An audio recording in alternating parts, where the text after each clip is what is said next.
Et si la médecine personnalisée n'était pas pour tout le monde? Aujourd'hui, la génomique propose des traitements adaptés à notre ADN, mais elle a un biais énorme. Environ 85% des génomes présents dans les immenses bases de données ADN viennent de populations d'origine européenne. A l'inverse, les populations entières africaines, asiatiques, latino-américaines sont très peu représentées. Et ça pose un vrai problème.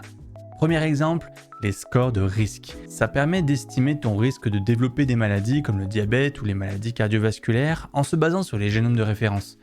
Ces scores sont beaucoup moins précis chez les populations sous-représentées. Deuxième exemple, les médicaments. Certaines variations des gènes influencent la façon dont tu métabolises les traitements. Mais si celles-ci sont mal connues au sein de certaines populations, on peut se retrouver avec des doses inefficaces de médicaments, voire même des effets secondaires graves. Alors pourquoi ce biais existe-t-il dans les bases de données? Parce que la génomique est née dans les pays riches, avec des infrastructures très développées, des biobanques locales avec des cohortes massives. Aussi parce que ces études coûtent extrêmement cher. Et puis parce que l'histoire de la recherche biomédicale a laissé des traces. Dans certaines communautés, il existe encore une méfiance envers la recherche génétique. Mais discuter de ces enjeux-là, c'est urgent, notamment à cause de l'arrivée de l'intelligence artificielle. Aujourd'hui, on entraîne des modèles sur ces bases de données. Et comme toujours avec l'IA, s'il y a des biais dans les données, il y aura des biais dans les résultats.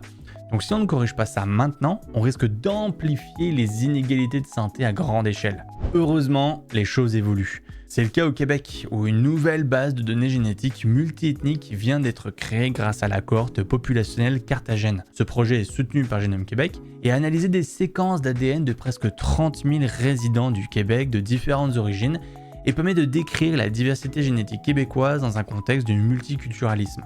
Alors si on veut que la médecine personnalisée tienne vraiment ses promesses, elle doit d'abord représenter toute l'humanité.